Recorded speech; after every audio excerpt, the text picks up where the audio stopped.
Good evening. Tonight's guest speaker is Dr. Jo Barstow, an Ernest Rutherford Fellow at the Malvern University. She's an expert in spectral modelling of exoplanet atmospheres, which is a fancy way of saying she spends most of her time. I need a microphone. Which is a fancy way of saying she spends most of her time getting very annoyed with computers. During her career, she has studied a range of planets from Venus to Saturn to extremely hot Jupiter-sized exoplanets. One of the questions she really wants to answer is whether Earth or Venus-like planets are more common. She served on the Royal Astronomical Society Council from 2015 to 2016 and 2021 to 2024, and is a mentor for the Supernova Foundation, which aims to support junior women starting their careers in physics, especially those from developing countries. She thinks that her 8-year-old self during her Nancy Drew phase would probably be fairly happy with being an exoplanet detective. So let's give a big Mexborough and Swinton Astronomical Society welcome to Jo Barstow. Thank you very much for the introduction and thank you for the invitation. I'm very happy to be here talking to you all. So hopefully over the next sort of 45 minutes or an hour or so, I'm going to tell you all about how to be an exoplanet detective. Now, I expect I'm preaching to the converted just a little bit here, given the context, but just in case you were wondering what on earth is the point of studying exoplanets, well, they're really the key to answering a number of very profound questions about our place overall in the universe. So we have one solar system that we live in. We can't rewind it. We can't run experiments on it. But what we can do is look at other similar solar systems or even very different ones out there in space and compare them with what we see here. And when we do that, we can start to answer questions like, how did the Earth form? How do planets work as a whole? How do their atmospheres behave? How did they evolve? Are there other habitable or indeed inhabited planets?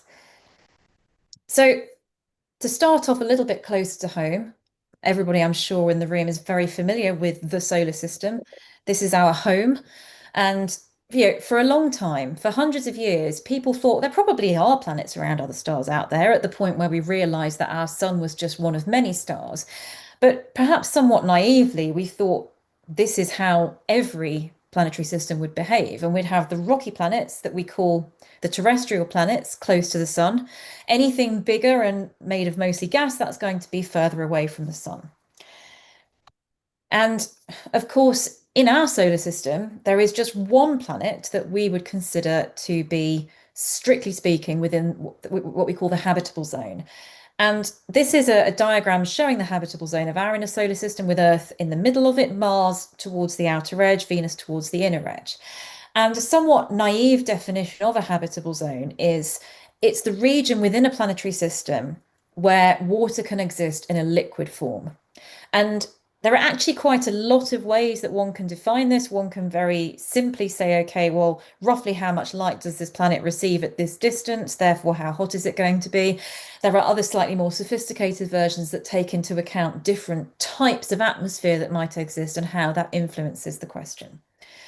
But at the moment, we're very much working from a standpoint of liquid water is the absolute key to a planet being habitable. Sorry, I keep flicking 2 slides at once because it keeps stopping. I do apologize for that. So in 1995, 30 years ago now, which is a bit astonishing, the first exoplanet orbiting a star like the sun was discovered. And you might think, okay, so did that mean that telescopes just got much more sophisticated, so we were able to effectively take a picture of this planet? Well, that's an incredibly difficult thing to do because, as you all know, you don't bother to get your telescopes out unless you're looking at the sun, of course, in the daytime, because there is no point in trying to look at anything faint in the sky when the sun is in the sky. It's too big, hot and bright. And we have exactly the same problem when we're looking for planets around other stars. You've got something very, very much smaller and fainter next to something that's very big and bright. And at astronomical distances, those things are incredibly close together on the sky. So for the vast majority of planets we know of so far, taking a picture, imaging them with a telescope is just not something that we're capable of doing. So the vast majority of the approaching 6,000 planets that we now know of orbiting other stars have been discovered using indirect methods of detection.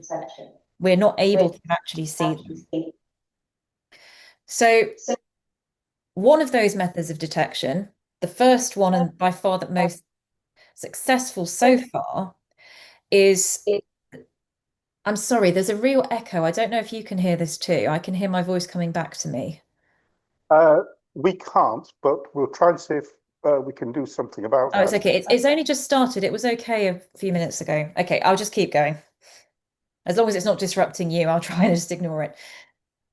So the most successful method so far is the method that the technical term is the transit method, but I refer to it as it's the you're in my light method. So because there are so many planets out there, there's a reasonable chance that at least some of them are going to be orbiting so that they line up at some point during their orbit from our point of view.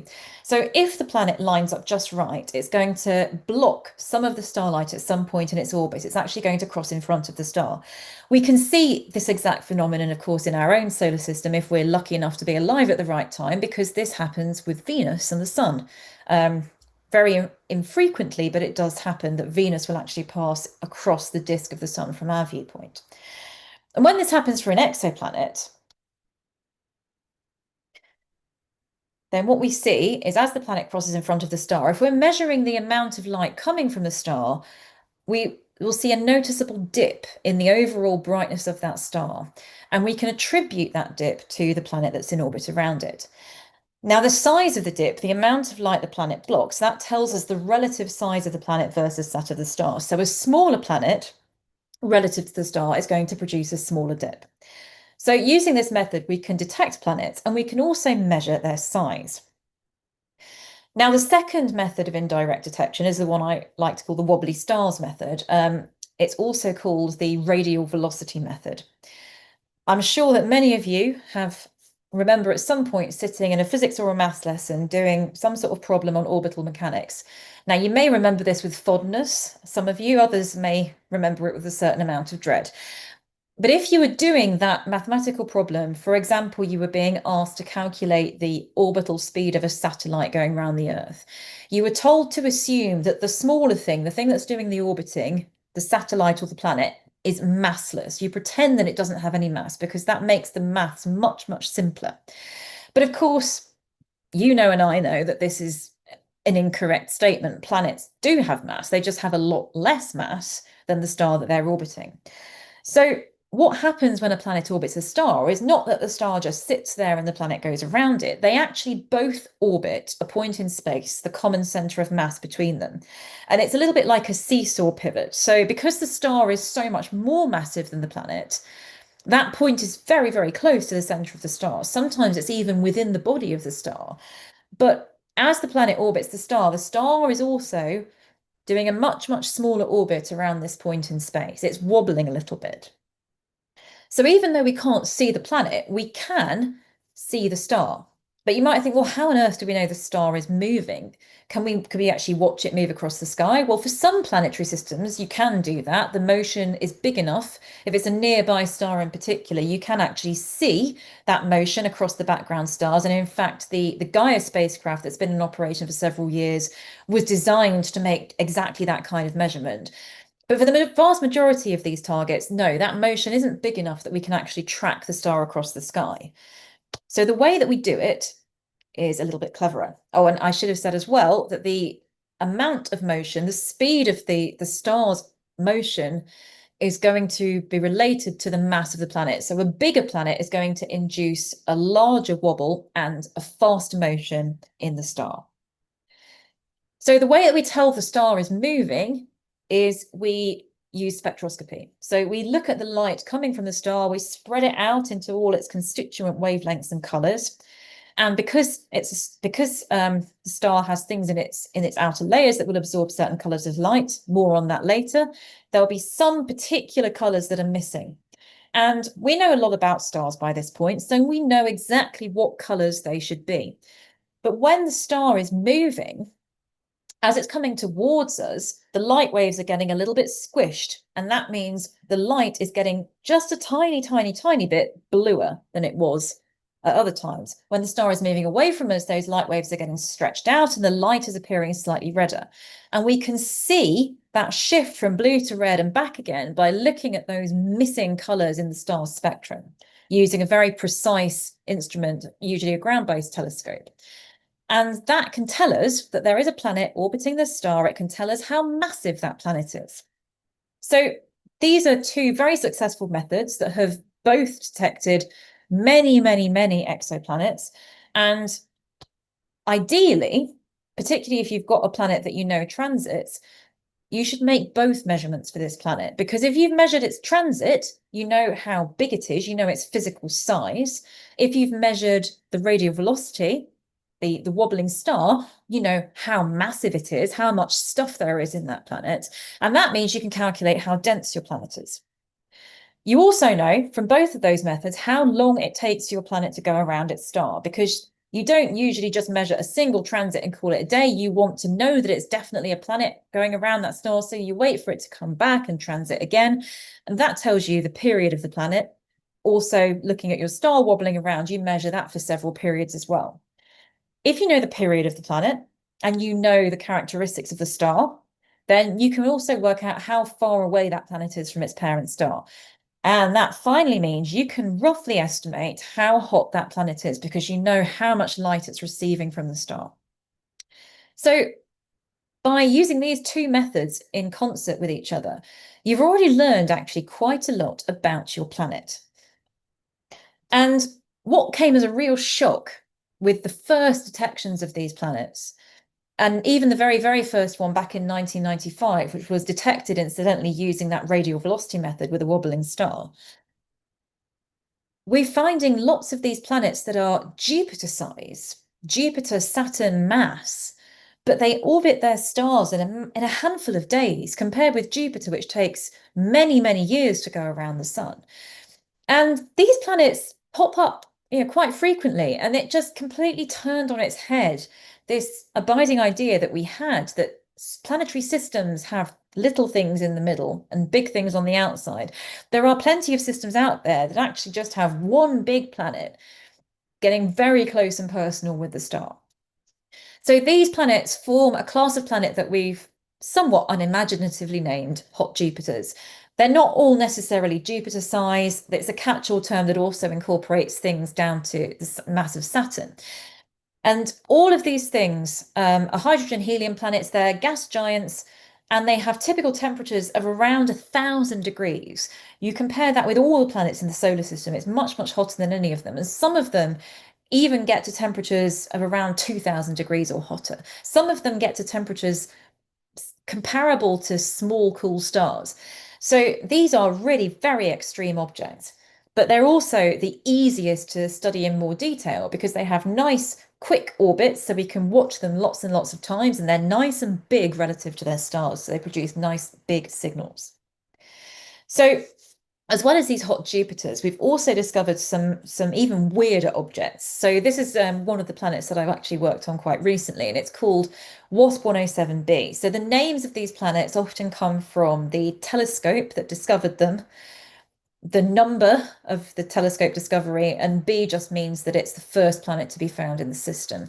So this was discovered by the Super WASP survey, which was a network of ground-based telescopes in the Southern Hemisphere.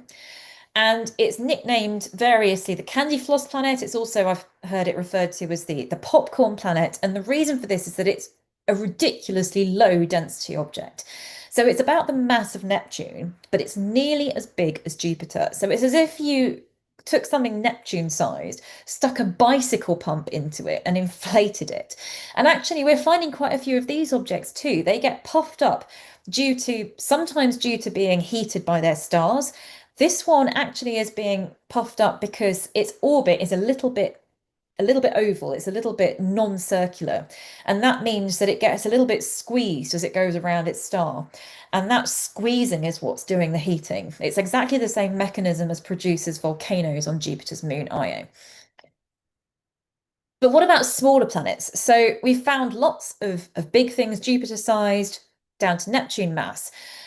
And these are all definitely big balls of gas. They're hydrogen and helium dominated because you can't make things that big without having a lot of hydrogen and helium because they're the most common things in the universe. But when you start to get to smaller planets, things just get a tiny bit more complicated. And part of the reason for that is that density and temperature don't really tell you enough anymore. So I've got a very complicated diagram on this slide. I'm going to sort of break it down for you a little bit. So on the going from the bottom to the top, that's increasing radius or size of your planet. Going from left to right, you've got increasing mass of your planet. So that's how much stuff is in the planet. And then the points on that diagram, these are all planets that have actually been detected, and the lines are how certain we are about the measurements of mass and radius.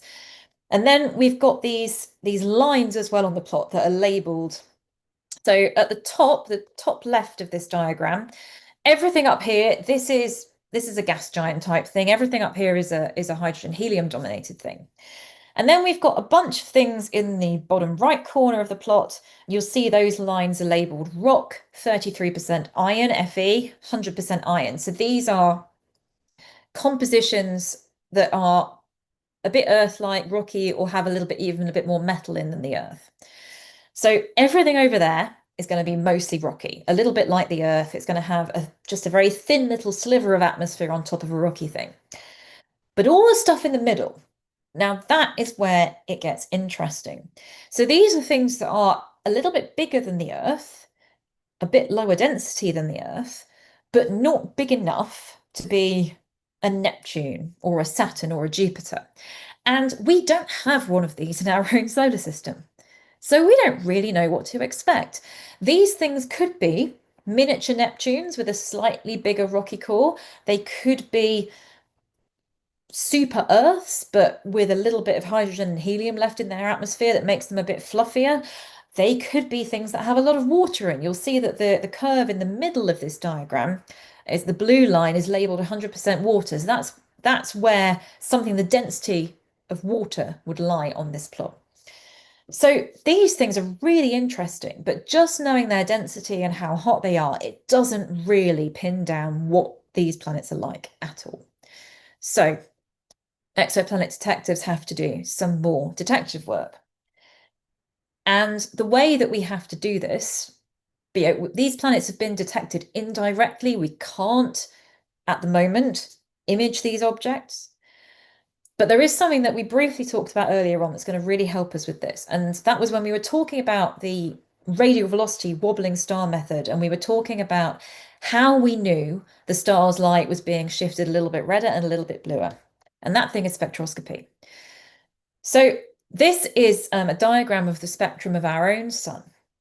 And there are missing bits in this spectrum. There are black lines that correspond to absorption by particular gases that reside in the outer layers of our sun's atmosphere. So these are labeled as the two ones at the blue purple end, those are calcium. Then you've got hydrogen in blue and orange. You've got iron, that's a nice green line. You've got sodium, which is that kind of yellowy, orangey color. So those of you that have been around for long enough, you will remember that street lamps used to have sodium gas in them, and they glowed with that very characteristic sort of orangey yellow color. That is the color that sodium emits. It's also the color that cold sodium will absorb. And then right over to the red end, you've also got molecular oxygen, O2. And this is how we know how stars are made of. And looking at these lines and working out what colors were absorbed by particular gases, this is how we learned what stars are made of. These darkest lines are called the Fraunhofer lines after their discoverer. So the way that this works is in the sun, the light from the sun is emitted from a layer of the sun that we call the photosphere, literally the sphere from which the photons or the light comes. And the light passes through the outer layers of the sun's atmosphere on its way to us. And so that's where the absorption happens. So this outer layer of the sun is cooler than the photosphere. So the photons, when they encounter a particular gas, they lose their energy to that gas and the photon doesn't escape. Now, exactly the same thing can happen when the exoplanet is passing in front of its star. So when an exoplanet transits, it blocks some of the star's light. But if you imagine the atmosphere of the exoplanet as a sort of shell around the completely opaque bit of the planet, well, that shell is going to be sort of semi-transparent. So some colours of light are going to get through, some are going to be absorbed in much the same way as light from the star is. And in fact, we actually see that very same sodium absorption signature in the atmosphere of some of these hot exoplanets. And this is what it looks like. So if we measure the transit, but this time we don't just look at the transit as a whole, we split the light up into its different colours and we look at the transit in each of those bands, then we see something quite different. So in the light that's a little bit yellower than sodium and light that's a little bit more orange than sodium, we see a sort of moderate depth of transit. But in the middle of that sodium band, where sodium is absorbing, we see a much deeper transit because the planet is blocking more of the starlight in this band because its atmosphere is opaque. And this is an example of exactly that measurement for a real exoplanet. So this was actually done using the Very Large Telescope in Chile quite a few years ago now. And what the figure shows is the amount of light blocked going from the bottom to the top. So the more light blocked is higher up. And then the wavelength of light is on the bottom, bluer light to the left, redder light to the right. And you'll see right in the middle of that, you've got this big sort of sweeping curve up to a point, and that spiky bit in the middle, that's the center of a sodium absorption feature. And the planet actually appears to be about 4% larger in the middle of that sodium feature compared to the wavelengths outside it. And you'll also see that there are some other spikes in this diagram as well. We've got another one that's attributed to lithium and another that's attributed to potassium. So because these planets are really quite hot, we see these metals in gas form in the atmosphere. Now, we did pretty well developing this method with ground-based telescopes and with the Hubble Space Telescope for a number of years. But what really has changed the game for this whole branch of exoplanet science is this telescope, JWST. So this was launched on Christmas Day in 2021. It's been operational now for about 3 years, and it's been a very exciting 3 years. It's the largest space telescope ever built. The mirror is 6.5 meters across, and the collecting area is about 25 square meters. The sun shield, which is very important because this is an infrared telescope, so keeping everything cold is critical. That's the same size as a tennis court. And the fact that it is an infrared telescope is really what has made it such an incredible instrument for doing exoplanet science. Because the diagram I showed you just now, that was an optical wavelength transit spectrum. That, yes, we can see metals, but what we're really interested in measuring are things like the abundances of carbon dioxide and methane and ammonia, molecular gases, and they absorb in the infrared, not so much in the optical. So having JWST has really increased our ability to learn about exoplanet spectra. And this is one of the very earliest spectra that we obtained. So this is a spectrum of a hot Jupiter called WASP-39b. And these data were taken within the first month of operation. It's what you might call a sort of classic hot Jupiter. So it's a Saturn mass object, but it's about the size of Jupiter. So it's quite a fluffy object, but not as fluffy as those sort of popcorn planets that are Neptune mass. Its temperature is about 800 degrees C. And this is the spectrum. So right over on the left-hand side, that spiky feature on the far left, that is the sodium. So that's what we were looking at for the other planet just a minute ago. But then you can see as you go further to the right, that's going into the infrared. There are lots and lots and lots of bumps and wiggles in that spectrum. So there are lots of different gases absorbing. So how do we disentangle this and work out what's there? Well, this is where I come in. So this is basically what I actually do as my day job. I create models with different atmospheric compositions, and I simulate the passage of light through those model atmospheres and compute what the spectrum would actually look like if that was the correct atmosphere. And then I can compare these to the observation and see which ones provide a good match. This is a very simplified version of this, where you can easily see by eye that the green model is the one that's correct. In reality, what we end up with is a sort of a probability distribution of models that are correct. So these are data now for that same planet, and this is actually a photograph of a real jigsaw that I made for the Royal Society Summer Exhibition last year. And the different pieces in that jigsaw, those are the contributions from different gases in this planet's atmosphere to make that overall shape of the spectrum. So the blue is water vapor. You can see there's a lot of water vapor features. There's a sequence of them. The pink is carbon dioxide. The green is carbon monoxide, and the yellow is sulfur dioxide. And that was a surprise. So we were expecting water vapor. Water vapor is everywhere. It is absolutely ubiquitous. We see it in nearly every exoplanet atmosphere because it's very easy to make.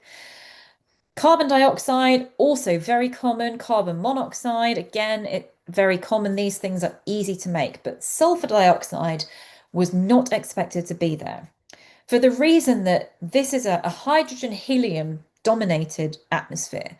So there's not a lot of free oxygen hanging around. And if there was going to be a lot of sulfur in the atmosphere, then we would have expected it to be in the form of H2S, dihydrogen sulfide, a different gas. So all of our chemical predictions for these sorts of atmospheres did not have SO2 on the cards. So right off the bat with JWST, we had to rethink our understanding of these atmospheres, and we had to come up with a reason why we were seeing SO2. And we think that that reason is photochemistry. So we've actually just seen photochemistry happening in the atmosphere of a very hot planet around another star. So how we think SO2 is formed is that ultraviolet photons from the star break up the water vapor in the top of the atmosphere. There's plenty of that hanging around. So some of that water vapor gets destroyed by UV photons, and the constituent bits of those water molecules can react with the H2S and eventually form SO2. So there's an awful amount to learn from this telescope, and we found that out very, very early on. These are the planets that have been observed with this telescope across cycle 1 and cycle 2. Those are the red and the blue dots, and I've highlighted WASP 39.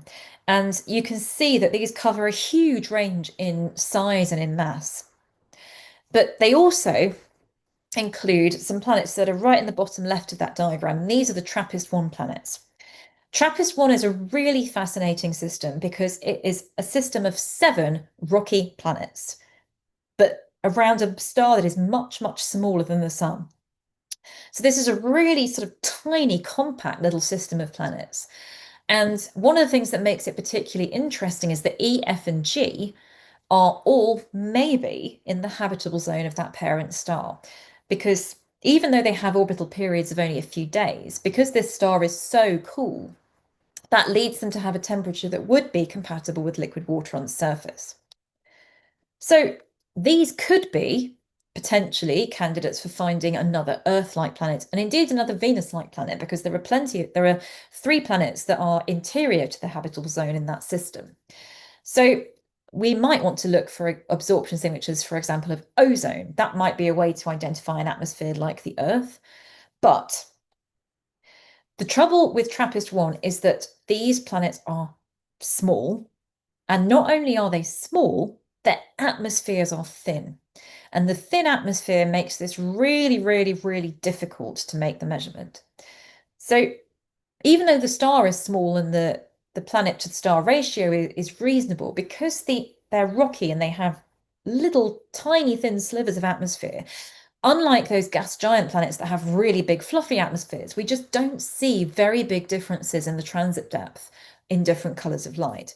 So these are models, not real observations. These are predictions about what we might be able to see with some of the instruments on JWST if we added together 100 observations on top of each other to get a big enough signal. That is a really difficult thing to convince a telescope time allocation committee to do. The other big problem with this system is that because these planets orbit a star that is small and red, that star is active. The star changes frequently. It's very, very spotty.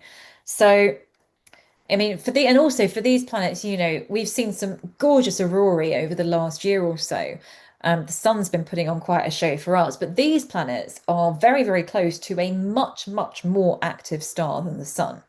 So the other question you have to ask yourself is, how likely is it that these objects have hung onto an atmosphere at all? They may well have been stripped by massive flares coming from the star. So finding another Earth with JWST, even though it is the most advanced telescope we have so far, it's not quite at the point where we can make the kind of measurements we want for planets like the TRAPPIST planets. But what about the planets in between? These interesting, maybe rocky with a bit of gas, maybe little gas things. What are they? Well, we can definitely try and pin down what those planets are using JWST. And one of them that's been in the news quite a lot recently, so you've probably heard of, is a planet called K218b. And that sits right in the middle of this awkward zone, this don't know what's going on, what is it zone. So it's a classic example of one of these ambiguous planets. Its mass is 8.6 times Earth's, its radius is 2.6 times Earth's. So what is it? Is it a water world? Is it a rock with a bit of hydrogen and helium? Well, the only way to go about this is to get a spectrum. And this has been observed now several times with JWST. So this is the first spectrum that was published from JWST of this planet. And what you see first off is there's tons of methane in this planet's atmosphere. So all those wiggles on the left-hand side, that sequence of bumps, those are methane features. The one that's a little bit further over, that I'm highlighting with my mouse, I don't know if you can see it, that has that spike in the middle, that's a very characteristically shaped methane feature. And we've got a bit of a bump over here that is attributed to carbon dioxide. And then we've got this thing right over to the left that's labeled DMS. So this is the chemical formula for DMS. It's 2 lots of CH3 and a sulfur. And on Earth, this chemical is produced by tiny little creatures that live in the ocean. So you can imagine what the media made of this as soon as it came out. So it was all about, are there aliens on this ocean planet? Aliens on an ocean planet. Well, it's not quite so clear as all that. So computer simulations of a mini Neptune type atmosphere match these observations just as well as this scenario where you have DMS and an ocean world. So after that first series of observations, the jury was definitely still out. And the other thing that we have to sort of be very careful with here is that it's very easy to look at this chemical that on Earth, sure, is associated with life and go, well, if that chemical's there, then clearly this planet must have aliens living on it. There have been recent analyses of Rosetta mass spectrometry data. So Rosetta was a mission that flew to a comet called Churyumov-Gerasimenko just over 10 years ago now. And it went into orbit around this comet.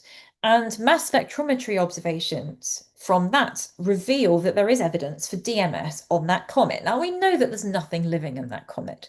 So that indicates that this chemical can be produced by other means. It doesn't have to be a sign of life. And there have also been reports it's been detected in the interstellar medium. Again, this is not a place that you would expect to find anything alive. But this is definitely not going away. This is something that is continuing to run. So earlier this year, we had another spectrum released of the same planet, this time using a different instrument on JWST, going even further into the infrared. And this also appears to show features consistent with DMS, dimethyl sulfide, and a similar chemical called dimethyl disulfide. So it's the same chemical with an extra sulfur. And both of these, again, have been talked about in terms of associations with life. But other astronomers have come in and reanalyzed these data and shown that actually there are other gases that weren't considered in the original analysis that can also fit the features in this spectrum. Also, because this planet's quite small and the data are quite noisy, you could still do a reasonably good job fitting a straight line to this. So this is a very, very hot debate, and it is still going on. The most interesting thing to do is probably going to be, which has not been done yet, combining all of the available data so far for this planet and obtaining some more observations to try and pin down those features exactly. So this leads me on to the sort of the final part of my talk, and it's a little bit more philosophical. And I kind of want to ask you to think about this. I'd be interested in your thoughts on it when we get to the end and have some questions. Can we really detect life on an exoplanet? And by really, I don't mean, is it possible to detect a chemical like DMS? Well, absolutely. It 100% is possible to detect a chemical like DMS, even though at the moment the jury is out a little bit as to whether this really is DMS on this planet. But we know for sure we can detect and measure atmospheric gases. It's harder for smaller planets, but we can do it. The bigger question for me is that even if we're confident about our measurement, even if the next paper that analyzes all of these data says, yep, this is 99.99999% dimethyl sulfide in this planet, no doubt. How sure can we be that that means what we think it means? And I want to remind you a little bit about the SO2 on WASP-39b. So this was the first JWST spectrum I showed you. And we found something that we didn't expect, that didn't make sense to us in the context of this planet. Now, we weren't ever going to start saying that it was aliens because this is a gas giant. So no one was thinking about aliens. And instead, we just went away and went and looked at the models and said, okay, there's a process missing. We haven't done this completely correctly. When we put this process in, everything makes sense. But if this had been a rocky planet, what worries me a little is that I think we might have been tempted to say, well, this is chemistry that doesn't make sense. Could we explain this chemistry that doesn't make sense by life? Life is really good at making chemistry not make sense. Earth's chemistry doesn't make sense unless you understand that the oxygen in our atmosphere is being continually produced by something living. So I think that it's a little bit of a dangerous thing to do. But I also think it's a really compelling question that we're asking here. We really, really want, I think, to find evidence of aliens. I think it's actually a part of the human condition to want this. But it's a really significant thing to claim that you have found this. So I think the burden of proof has got to be really quite high. And scientists can get things wrong. You know, in the early 1900s, scientists thought that Venus was like Cretaceous Earth, and there are drawings of what people thought Venus was like from the early 1900s that show it with dinosaurs walking around on it, because they had no idea, having never sent a satellite or a probe to Venus, that actually it's a 450 degrees C hellscape with acid clouds and a very, very unlivable atmosphere. We just didn't know at the time. And I really like this webcomic by Randall Munroe. This is an XKCD webcomic categorizing reactions in the frame of not cautious enough to too cautious, and also the amount of evidence for alien life. So I don't think we should be in the top left or the bottom right, probably. Obviously, the middle is probably about the sweet spot, but it's quite a difficult and emotive subject, I think, to talk about without getting excited. So I want you to think, while I just run through my final few slides, I'd really love you to think about what would convince you that we have found aliens on another planet. Would a little bump in a spectrum that corresponds to a gas ever be enough evidence for you? I'm still a little bit unsure about that. But JWST is certainly not the end of the story for the search for life elsewhere. So in about 20 years' time, a new mission is going to launch, led by NASA, although the UK is very much hoping to be a big player in this. And the mission is called the Habitable Worlds Observatory. And this is a simulation of what our solar system would look like seen from a telescope like the Habitable Worlds Observatory.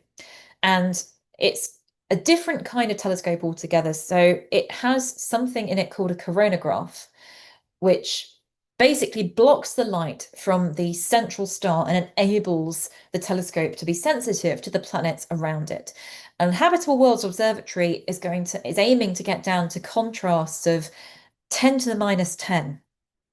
That's 0.1 billionth of a contrast, and that will enable it to detect Earth-like planets around Sun-like stars, and not only detect them, but also obtain spectra of their atmospheres so that we can measure what's going on. And this is a little animation of, now it is if I get it to play. There we go. So this is a little animation of the telescope concept as it is now. It's probably going to change a fair bit because it's 20 years away. So it looks a little bit more like Hubble than JWST. It's got this sort of long baffle. But this is, it's good. But again, like JWST, less like Hubble, it's going to have a big segmented mirror. And this is a telescope that I'm really hoping I can sort of be a big part of the design process for and start developing the science for this. And I'm going to the US in just over a week to a conference that is all about this telescope. So I'm really excited for it. Right, that brings me to the end of my talk. So I just want to do a quick rundown of the exoplanet detective toolkit, so the things that you need to measure and what they tell you and how that helps you to understand the planet. So we can measure a planet as it transits, passes in front of its star, and that tells us what the size of a planet is and also tells us the period. We can measure the star as it wobbles because the planet's going round it, and that gives us the mass of the planet, again, the period as well. That tells us the density of the planet, and we can work out roughly the temperature. But then if we want to know more, we need to measure a spectrum. We need to start looking at its atmosphere. So that combination of an observed spectrum and some models, that tells us the atmospheric composition. And all of these things together start us to get to the point of understanding an individual planet and what makes it tick. And what's really powerful now that we're starting to get, now we're 3 years in with JWST, we're starting to get to the point where we have enough planets that have been observed by that same telescope that we can start to compare them. And that's when we really start to understand planets as a whole and not just as individuals. And of course, the prospect still remains that we might find hints of another inhabited or habitable planet. But if not with JWST, I think that check back in 20 years' time, it will almost certainly be something that we discover with Habitable Worlds Observatory.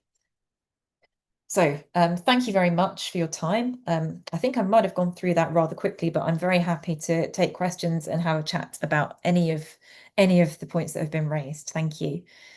Jo, thank you very much for an interesting and thought-provoking talk. We're going to take questions and answers. Could I ask you to stop sharing your screen so we can actually see the usual suspects? As usual, ladies and gentlemen, can I have a digital hand if you're online? And if you're in the room, can you indicate that you want to speak? So, Andy Devey, your question, please, Andy. Hi, Jo. First of all, thank you very much for an excellent talk. You presented it really well with lots of passion, which always, it's very, very inspirational. But my question is, I think maybe 3 parts to it. One, has JWST actually been pointed back at the Earth and to do a spectral analysis of our atmosphere as it stands at the moment to act as an analogue? Because obviously we've got free oxygen in the atmosphere, what we breathe in. So if that could be found around an orbiting exoplanet, that would be quite a strong indicator. But also we have to remember that life on Earth's evolved over 3 billion years, and things like geodes, where you've got examples of early atmospheres, would have given a different spectra. So has any of that been built into the equation? Okay, I'll take your first point first. So no, we haven't turned JWST around to look at the Earth for the simple reason that it would fry JWST because the Earth would be far too bright. So it can't, it's in Earth's shadow. It orbits behind the Earth relative to the sun. It can't look in the direction of the sun. because it's too sensitive. So it's done some really beautiful work for the outer planets, but it can't do anything interior to its orbit.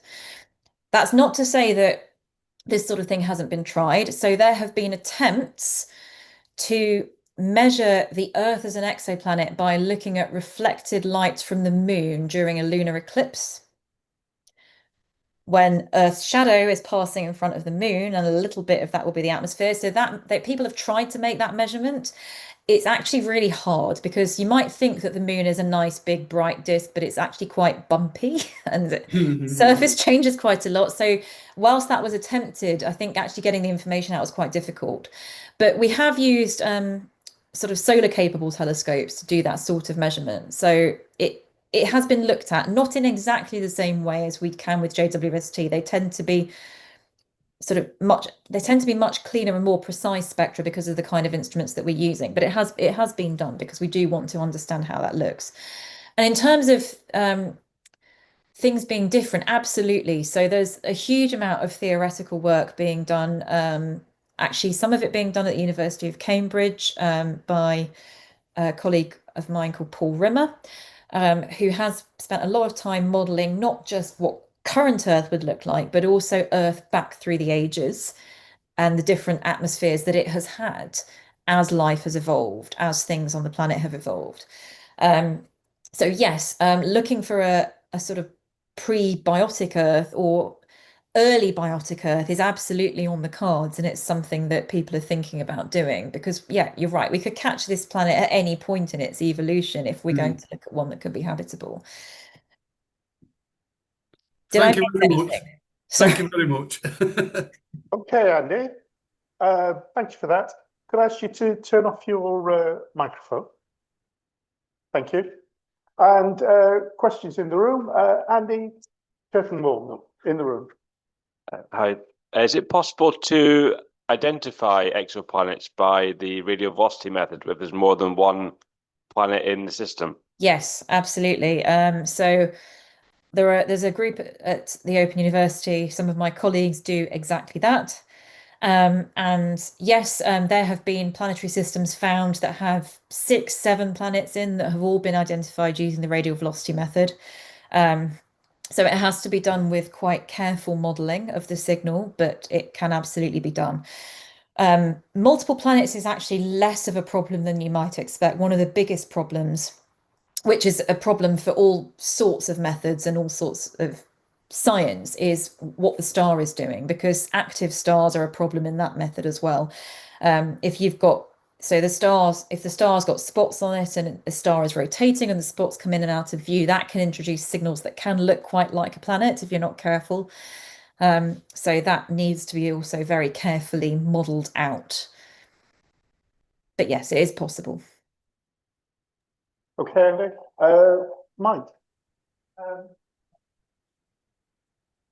You showed a plot of absorption on WASP 39b, I believe it was, and each of those measurements had a margin of error. You then went on to describe it as fitting a jigsaw together. Now, given the margin of error, are there multiple jigsaw pieces that would fit? And what leads you to believe that the fit that you have is the best option? That's a really good question. So when we do the fit, we are accounting for that error. So the solution that I showed you is if you like, the median of the family of solutions. So it's the most likely, but there is a margin of error on that. What there is not so much of a margin of error on is what is in there. So we can say with absolute confidence there is definitely water vapor, CO2, CO, sulfur dioxide. What is we not less confident about, but the thing that the margin of error on the measurements really impacts is the amount of those gases that we think are there in that atmosphere. So that is a little bit more complicated, and we've actually spent the best part of 2-3 years now trying to pin down exactly how much water is in that planet, because water is the most abundant thing that we're detecting, and because it's the most abundant, it sort of sets the baseline for everything else. And it turns out that it's for various reasons, we picked a really tricky planet to pin down the amount of water because there's so much of it. It actually makes it very difficult, paradoxically, to pin down the exact amount because different things. I will try and explain this. So if you've not got not very much of something in the atmosphere, then increasing the amount of it makes it absorb more, and that makes your bumps bigger. So those bumps and wiggles get bigger. That's straightforward. If you have enough of it, though, two things happen. So you increase the absorption and your bumps get bigger. But what you also do is you make the atmosphere a little bit heavier because you're adding something heavy to the hydrogen and helium. And if you make your atmosphere heavier, it gets physically compressed, it flattens down, and that makes your bumps smaller. So what we have is a case where changing the water for that planet a little bit, those effects cancel out. And that's what makes it so incredibly difficult to pin it down. And we didn't know that, obviously, at the outset that this was going to be a problem. But we've learned quite a lot about how to deal with planets that have that amount of water vapor in, which makes it awkward. Peter Lloyd, online. Yes, hello, Joe. Thank you very much for a fascinating talk. I wanted just to follow on a little bit from that last question. I was also interested in WASP-39b. Forgive me if you told us this and I missed it, but how hot is WASP-39b? So it's a little over 1,000 Kelvin. It's about 800 degrees C. Oh, that's not too bad because it's not a very hot Jupiter. It's one of the coolest hot Jupiters. I say good because I think that makes my question a bit more sensible. You said the atmosphere contains water and sulfur dioxide, and you're implying, and I rather assumed that the water would be more abundant than the sulfur dioxide. I hope that's true. In which case, the sulfur dioxide should be absorbed by the water to make sulfuric acid. So I'm a bit surprised they're both present in the atmosphere. I would need to think about that, but I think because it's such a low density atmosphere, sulfuric acid would be a liquid. So you have it's all in the gas phase. So I think it's not going to be like Venus where exactly that happens, because on Venus you've got sulfur, which is similar temperature in many ways. You have liquid droplets of sulfuric acid, but I think it's slightly too hot as well for it to exist in the gas phase. So thinking about how it works on Venus, the sulfuric acid clouds are kind of the temperature of the Earth, actually. They're higher up in the atmosphere. So they're about Earth's surface temperature. As you go deeper into Venus's atmosphere, you evaporate the sulfuric acid droplets. And then actually in the very deep part of the atmosphere, it gets so hot that the molecule itself actually rips apart. So it is too hot, I think, for sulfuric acid to form even in the gas phase. Yeah, I have to confess, I didn't know what the decomposition temperature of. Yeah, it's not that high for sulfuric acid. So it's a very good question, but I think the reason you wouldn't see it is that it's too hot. Okay, fine. Even though it's not hot, very, very hot, it's still too hot for that. But it's hot enough, yes. Hot enough, yeah. Thank you very much. Thank you for your question, Peter. I'm looking around the room. Tony Morris. Hi. You were talking about the sodium in the atmosphere of these exoplanets. When the terrestrial-based astronomers use artificial guide stars, they excite the sodium in the upper areas of the Earth's atmosphere. That layer is much higher than we can breathe. It's very, very tenuous up there. Would that effectively make the Earth's atmosphere appear bigger if you were looking from a distance? I don't know if there's enough of it for the Earth, but yes, if you had a sensitive enough instrument and it's there, then yes, in theory you could detect it. But because it's so far out for the Earth, obviously, as you go up, the atmosphere gets much, much less dense. So there's a sort of sweet spot in most of these atmospheres, and I'm talking mostly about gas giant planets, but it's about where you're sensitive. It's about a millibar of pressure if you're looking at these transits, and the reason it's a millibar is because below that, everything gets a bit too opaque, so you don't see the variation. And if you get too much above that level in the atmosphere, things get not quite dense enough to show up. So that's sort of your sweet spot. Now, I don't know exactly how high up in the atmosphere the sodium is. I'm guessing it's well above the 1 millibar level for the Earth. I say above, not higher pressure, but lower pressure further up. So I would imagine it's getting into the part of the atmosphere that's too tenuous to perhaps show up. I don't know, actually. It's an interesting question. Okay, Tony. I'm looking for our last few questions. I'm not seeing anything online. I'm not getting any indication in the room, Joe. I think we're going to let you go very, very quickly. Ladies and gentlemen, will you join with me and give Joe a big Mexbury and Swinton Astronomical Society? Thank you. Thank you very much, Joe. No, thank you very much for having me. It was a pleasure talking to you, and thanks for all the really great questions.